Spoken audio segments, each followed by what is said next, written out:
All right, I feel that looking up things on the internet or such as Google would be a lot easier than trying to get a hold of the Chattanooga Visiting Bureau.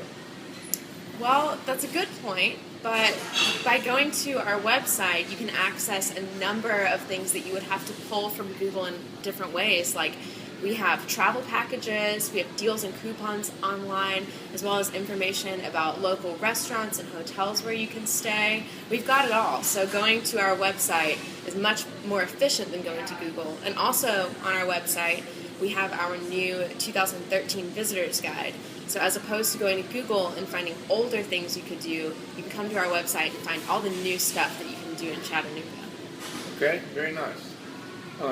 Also, how does the Chattanooga Visiting Bureau look over the spotlight of the crime in downtown Chattanooga? Well, you don't have to visit Chattanooga and go downtown. We've just been named as the best town ever by Outdoor Magazine, which goes to promote our rock climbing, our beautiful scenery on the mountains, all the blue holes we have nearby. If you're nervous about crime and you don't want to go somewhere downtown, Chattanooga's great for outdoors activities as well. Okay.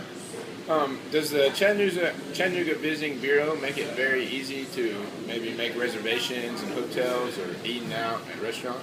Absolutely. Like I said, we have deals and coupons on our website for hotels, for restaurants, and we have travel planning tools online. So if you're planning a trip to Chattanooga, say a summer vacation or a romantic getaway, you can go on our website, look at all the tools we have, and plan your full vacation. Okay. How does the Chattanooga Visiting Bureau advertise itself, get its name out, let people know that it's there? Well, we advertise ourselves mainly with our Visitor's Guide. The 2013 Visitor's Guide just came out, and we like to hand that out around town, as well as we like to have a pretty strong online presence. Okay. Thank you very much.